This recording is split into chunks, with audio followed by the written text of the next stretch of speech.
Hey, everybody. This is Katrina from inkatwetrust, and I am back with another super awesome interview with another super awesome guest for Kicking Back with Kat. Today, I have with me Alyssa Marino. How are you today? How are you feeling? I'm doing okay. I'm hanging in there. How are you? I am okay as well. Like I said, it's been a very hectic couple of weeks. So you do quite a few things, and I've been very fortunate to work with you in some capacity. But before I guess you got into wanting to do like commentary, wanting to do like interviewing and stuff, what was your aha moment, I guess, as a wrestling fan? And then as when you realized you kind of wanted to work in the business? Okay, so I feel like for as a wrestling fan, I was a late bloomer. So I used to watch a lot when I was very, very little, and I didn't really have a concept of what was happening, and then I didn't really start watching actively again until I was in my 20s. So I think that I had a perspective on it where I appreciated the entertainment aspect. I appreciated the combat aspect of it, the physicality of it, and initially when I really started entertaining the idea, it was more so that I wanted to be a manager. And I had a manager character, Kathy from Human Resources, that I was like cutting promos as to practice. With anything that I feel like I get interested in, it's not enough for me just to observe a lot of the time. I like need to oh no, I need to learn everything about this. I'm going to obsess over this and I need to understand every facet and now I want to be a part of this world. I feel like that's just kind of in my nature with anything I do. But I was living in LA at the time and I found out that there was a school that did a one day tryout kind of thing. It was Santino Brothers Wrestling Academy. And I did the one day tryout and it was demanding. It was physically, I don't know what I was expecting. It wasn't like it was way more than I think I had been expecting or prepared for physically. Uh, but then we got to a point where it was all about cutting a promo. And that's where it clicked. I was like, oh, this is fun. This is the element of it that I feel like is a fit. And it's really funny because when I initially enrolled in Santino Brothers did a managers, announcers, kind of all of the miscellaneous like production, photography, all of the other elements of a wrestling event. They did these classes at the wrestling academy, and commentary was the furthest thing from my mind because I just had it in my mind that I would never understand enough or I would never have enough knowledge to tell that story. So I was like, I'll ring announce. I can announce people's names. Like that's cool. I could put a little flair on it. I can manage. But yeah, commentary I was actually very afraid of. But not as afraid of it as I was refereeing. To this day, I'm like refereeing I think is one of the hardest things and they don't get enough credit for how incredibly challenging and difficult that is. It's too much pressure for me. So even in like training drills, I was like, I would like stay toward the back and just try to avoid refereeing at all costs. Wow, yeah, I took one bump one time because somebody was like, "Oh, you'll be fine." I'm like, okay, and then I was like, "Oh, this is what you guys do all the time," and I was like, "All right, I'm good. Like, I don't need to ever wrestle. I can just be in the background." That's But it gives you a respect for it, right? Like I think unless you do it and experience that, you might not have a concept of what these like performers put their bodies through on a weekly, daily, monthly basis. It's insane. yeah, definitely have. I always tell people, especially the women now, I'm like, "Oh, you guys just get so much of my respect because I can not." Just the way it feels. I'm like, you have to just get back up. And I'm like, oh, I was like laid there for a little bit. Like, wait a minute. like, like I always joke this like when Jeff Hardy does the crazy flip off a ladder, then he's like done for the rest of the match. That was me. Just like, all Yeah, right, guys, like it's fine. no doubt. So you said you started off with managing and then you kind of moved into commentary at some point. And so what do you feel once you got into commentary? Was it something that was actually harder or as hard as you thought it was going to be, or was it something that you kind of was able to kind of gracefully get into and it wasn't as bad as you initially thought? I think I want to believe it was graceful, but I'm sure that it was not. I was, I was, I was very lucky that I had a lot of really great partners and teachers when I was first getting started. One of the first people I did commentary with was Christian Cole, and I had such a great experience that I feel like if like he gave me really good pointers, he was super super supportive, and I feel like that was such a critical moment because I know myself and I'm someone that I if I start to doubt myself, I'll spiral and I probably never would have done it again. So the fact that that the experience and the support I felt and the feedback and the tips and the way that it felt like people wanted me to grow, and it felt like I had a belief and a support system, from Santino Brothers, from those first couple of commentary partners that I had. Um, it it made that transition so much more seamless to the point that I actually started to enjoy that more. Um, I definitely think that it was just as challenging and just as demanding as I had expected it to be. But I think it's like with anything, like the more reps that I got in, I never thought that I would show up for a show and ever feel a sense of calm before a broadcast started. And it's gotten to the point where I can have those moments of, all right, like I I know what I'm doing to a degree. Like this is I'm okay. But I feel like there definitely was a learning process of getting to that point. But yeah, like really good teachers and great supportive partners like uh Johnny LaQuasto, um, Todd Kennelly. There were just so many really crucial, I think, figures that gave me um, really good experiences that I am so grateful for because I don't know if I would have felt as inspired if I didn't have those positive experiences. I love that. Yeah, that was something I told, like, working with you for the very brief time that I did, that it made me feel a lot more comfortable. I hate the sound of my voice, so like kind of We like all knowing do. I'm We gonna all be hate our own voices. knowing I'm gonna be like talking about something and like cringing because like, oh no, my voice, they hear my voice, but then also like I'm kind of really doing this professionally, like for the first time. I did commentary like jokingly, like with video game wrestling, and I was just like, oh, like I can tell, I know what the stories are, I can, that's something I can do. If I don't remember the moves, I can at least tell the story, and that was easy because it's like, oh, it's video games, not a big deal. And then I'm like, oh, this is real, like this is actually a thing. Oh man, and so I definitely was very grateful. Again, you gave me some awesome tips also that I feel like I can probably do more of it if I have the opportunity and not feel like, oh god, because I can also spiral. Really, really spiral a lot. So you have worked in so many places that have been good for wrestling. You worked at NXT, you worked at Women's Wrestling Army. Have there been places you enjoyed working more than others, or like have there been lessons you've gotten from working from those promotions that you kind of keep with you to this day? Definitely. I think that a place that I actually learned a lot from, that I didn't really do commentary for until like probably the tail end of when I was working there was actually Championship Wrestling from Hollywood. And I think that there I just got such a sense for the inner workings of putting out a television ready program. I remember I would like kind of listen in because I did backstage interviews. It was actually where I started there. And I remember I would listen in on the commentary and how they were telling the stories, and I think I picked up a lot of just kind of tips and tricks of how they present things over there. I think the one that really I want to say challenged me the most, and I think helped me grow more recently was Women's Wrestling Army, just because I feel like it was one of those things where I initially when things first started, it was myself and Lenny Leonard. And I was like, oh, easy peasy. I love working with Lenny. He's amazing. We have such a great rapport. And then Lenny had stepped away. And when we had our most recent events, um, it, I had to take the lead. And it was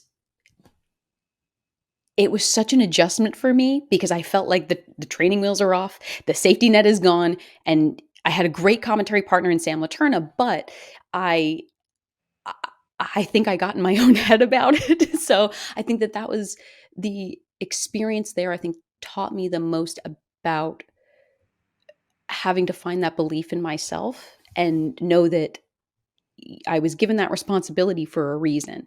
And I just needed, like, everyone else believed that I could do it, but I needed to find the belief in myself that I could do it. So I think that that was probably one of the most um, rewarding learning experiences that I had. That wasn't just the nuts and bolts of doing commentary, Yeah. but it was more so about just myself as a person. Yeah, you're so great at women's wrestling, Harvey. So Thank you. I guess you, yeah, you telling me, and I'm like, oh man, I would have never guessed because you were just so on it, like both with Laney, because I've watched those, but then also with Sam, which she's also really great too. So Yeah. Thank you so much. Yeah, it was definitely the inner struggle was real. I was definitely, like, going through it. So, yeah, that was a yeah, big learning experience. So I know you do your serial podcast thing, which I think is super awesome because it's such a swerve away from wrestling. I feel like, wrestlings do wrestling things, but a lot of us do other things that's not wrestling related. So I think it's such a kind of cool. It makes me think of like childhood and Saturday morning cartoons and stuff Yeah. like that. And so, what I guess made you decide that you wanted to kind of do things like on a public platform about like things like just something as I guess a good memory, because I feel like cereal usually you think of it in a good way, as Definitely. like childhood and happy things. And so, what made you want to kind of put that in a public platform? So, I think when I first started it, it just was selfishly a way to, like, get a follower count. Like, it was a way to kind of engage with people and find, like, a common ground. Um, I am a bona fide snacker. I love to snack. So if I, can inspire other people to enjoy some snacks, if I can connect with others based on common interests, like, that's wonderful.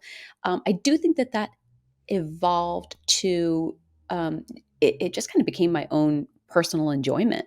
At some point, it went through its stages where it started to feel almost like a chore at times, which is I think why I kind of pulled away from it. I haven't had like a new episode.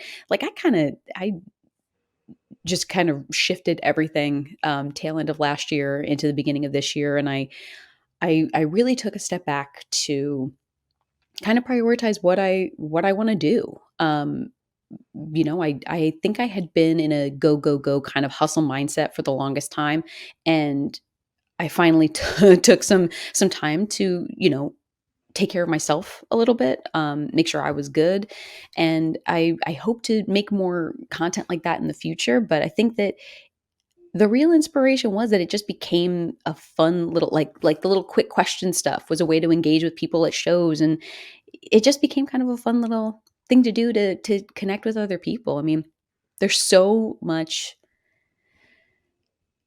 The world's a really wacky and not always positive place. So if I can find little ways to help people, I know escapism's big for me. So if I can find other ways to help people get out of the current reality for, 10 minutes, perfect. Let's let's be out of reality for 10 minutes together. So I think that's probably what it evolved to. Ah, yeah, I love that. I've definitely felt that whole. I still kind of write, but not as much as like romance books. And I ran into like an author friend a few days ago, and I looked at her and she was like, "Oh my god!" And I was like, "Yeah, I haven't seen you since like before quarantine." And so it was kind of like she was asking. I was like, "No, I literally kind of derailed away from it just because everything just felt so ugh."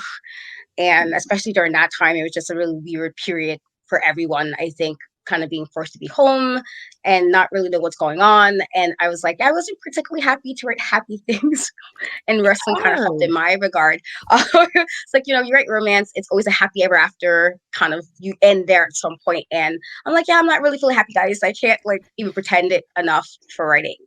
So I definitely understand kind of having to pivot a bit and figure out what are the things. For me, wrestling wound up being my thing to kind of move me away a little bit to give me something else to focus on. But also, I felt like the last few months has been like, okay, I'm not doing anything else. I'm doing like 20 things. Again, I'm a mom and everything. So it's like always crazy. Yeah. So I definitely understand just having those little bits of moments to kind of just, it's not everything that's going on. That's so crazy. So what other things do you do that's just something on downtime? It's not wrestling related. It's something that just makes you happy. And you're just like, this is what I'm doing. If I got to shut everything off and just kind of recharge a bit, what are some things you like to do to just get yourself back in a good Zen space? I am a total nerd and I love this. I love learning. So I love just, I study a bunch of different languages just for fun. I do like Duolingo, so it feels like games.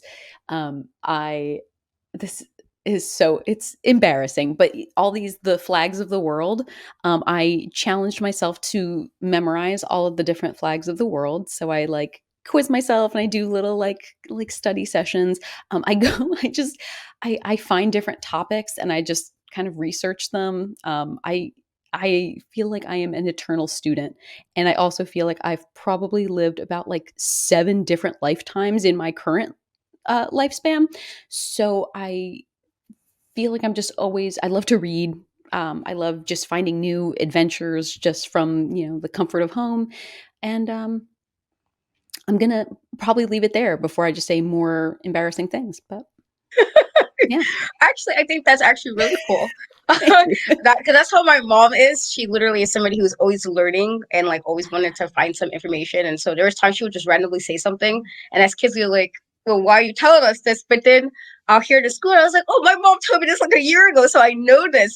And so I was like, "No, my mom is like one of the people I know. She knows like all these interesting things for no reason, but she knows it." Yeah. So I actually think that's pretty cool, especially knowing all the flags. Like I can't, like I know a good chunk of them, but I can't tell you all of them. I know a good chunk though, I do.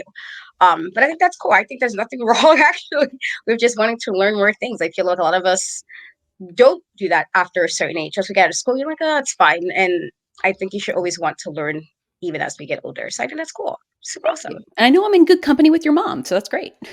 Yeah, she I keep telling her to go to Jeopardy. I was like, you know all these things. She usually does, which is insane to me. It's like she'll just say the answer. I'm just like, oh, okay, well, she was right. Like, she knows All it. right. And so just random trivia stuff that for some reason she just likes to find out and know things. And so I think it's actually pretty cool that you do that. It's such a nice, refreshing way to kind of kill some time or just kind of get yourself back in the zone. And so we are gonna do a speed round of questions, Okay. and you told me the first thing that pops in your head. What question I ask you? So Okay. you did mention you are a snacker, so I have to ask, what is your always go to snack no matter what? Probably like something bready, like a pretzel, like a soft pretzel. Nice. Okay. Last song you played on repeat. Oh, there is a song. Oh my god, I'm trying to think about my Spotify. What was the last Oh, there's a I don't even know the name of the song, but there was a new Alkaline Trio album came out. So I think whatever like single was off of that. I can't remember what song it is. Okay. Last show you binge watched. Brooklyn Nine-Nine. Oh, nice. Yeah, yeah, Solid show. Like that show. me too. Are you a morning person or a night owl? Morning person. Okay. I feel like it depends for me, truly. Yeah. I can be. Sometimes I'm like up really late and I'm like, why are you up? Go to bed. Um, Ask any of the pals that work at Pro Wrestling Grind. Sadly, I am always the first one, like at the little after show get together. I'm like, sorry guys, can't do it. I want to stay up and hang. I love y'all. I gotta go to bed. Can't do it. if you could have one superpower, what would it be and why? Teleportation, because there are so many places in the world that I would love to visit, but it just seems like such a hassle to travel there. So I would just want to be able to do one of those and just be somewhere new. I like it. I respect it. Yeah. What if you were stuck on the island? You could take three things. What three things would you take and why? Oh my god. I would take a like Oh man, okay, I think this might be the 3 things. Like some kind of like Wi-Fi booster, and then I would take a Kindle so that we're like have like a little tablet thing so I could have like a library app where I can rent books from, and then I would take like a little charger so I could charge it with the I sun. like I would take a solar charger. that. I'm thinking like way too deep into this, but yes, I would just need something to keep my brain going. Oh no, you're fine. I actually am a reader too, so I get it. Not as much recently, but definitely like we have books. We have books I'm there, so good. I'm cool. This is a vacation now. if if there's any person that you wanted to do commentary for or interview that you have not done so yet, who is that person that you would love to either interview or be on commentary for? I think someone that I would love to interview just because I feel like they played a pivotal role in my when I started to gain an interest in wrestling again is actually Sami Zayn. I feel like he just seems like a very interesting person. Has done a lot of really cool stuff, and uh, really inspired me. It was actually his theme song where I was like, "Do I know this song?" And it made me sit down and start watching again. Um, so I think even just to like kind of thank him for helping to kickstart my journey into this would be a reason that I would want to interview him. Oh, nice. Love that. Definitely love that. What is your favorite movie of all time? Clue. Um, I think it is so funny, so silly, has so many interesting characters. You can kind of find something new and funny about it every time you watch it. And it is one of my go-to favorite movies. Love Clue, but also like Tim Curry is like amazing, The best. hands down. The best. Best. He's so amazing, so versatile. I love him, but definitely one of my favorite movies as well. So, what um we've talked about like some of the things you've been able to do. What would you say was probably the hardest lesson to learn in your wrestling journey? Get out of your own head. It's the hardest to put into action because we were talking about like the spiraling thing.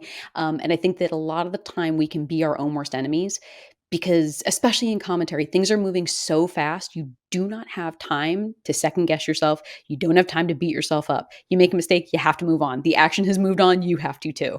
And I think that that was something I struggled with for a really long time, just that kind of self doubt. And I still struggle with to a degree, you know, like it's just human nature. But I definitely think that that's been the most difficult lesson to try and master. And I don't think you ever really master it. I think you just kind of get a little bit better at it. Definitely haven't mastered that. So Work in definitely, progress. yes, definitely. So I guess my last question for you is what would you tell somebody who's just, I guess, starting in general, just even if it's just a wrestler, or again, there are, I guess we would know a little better. There are so many other aspects to it wrestling, just because it's like people see the wrestlers, but they are the managers and the producers and the writers and the ring announcers and the referees and all those little pieces. And so for anybody just trying to get in and just have some, I can take this with me, what would you tell that person trying to get into the wrestling? I feel like just keep your ears open. Like it's up to you what you do with feedback, but just be gracious and be open to it. You know, f- for the most part, knock on wood, no one's rooting against you. Everyone, this is like you said, it's a team effort, and we all want everyone to be able to do what they do to the fullest extent. So I think just be open to feedback, be humble, take the feedback. If you want to put it into action, cool. If it doesn't resonate with you, cool. But I think just being open to listening and hearing out what your peers, what your colleagues input that they might want to share with you to help make you better, and just care enough to. I mean, depending on what role you're in, um, care enough to do your role in this event, in this world. Um,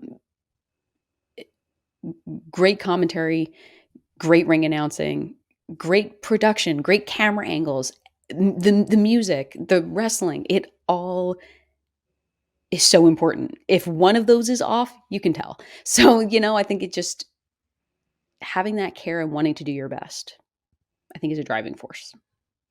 I love that. That was a great answer. So tell everybody, I don't know if you have any shows coming up, but if you do, definitely plug away. And where they can find you, and if you have any merch, all that stuff. Tell the audience. I have to say, I have been kind of like not anti-social media, but I've pulled away a lot from social media.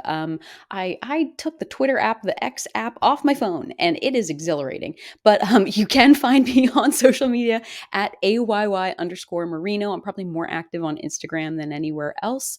Um, no real merch or anything going on. You can grab an 8x10 at a show if you see me. I've been working the most right now for Pro Wrestling Grind. They have shows coming up in March. I believe it's the 8th and 9th for Overkill, and have some stuff coming up in April. It's Mania Week in Philly, so we're dipping our toes in, and it should be fun. So stay tuned. Awesome, awesome. I love that. And guys, I will have the links in the description. So definitely go give a follow, be supportive. If you can make it to shows, and I feel like a lot of us trying to get to Mania Week, definitely go be supportive. Thank you so much, Alyssa, for talking to me. This has been a super awesome chat, and just I mean, I appreciate you even more as a person. I feel like you're pretty cool already, but I'm like, oh, these are so cool little things I know now. So thank you for. Thank you for having me. This was fun. I'm glad we got to catch up a little bit. I know. Okay, guys. Until next time, we will catch you later. Bye, guys.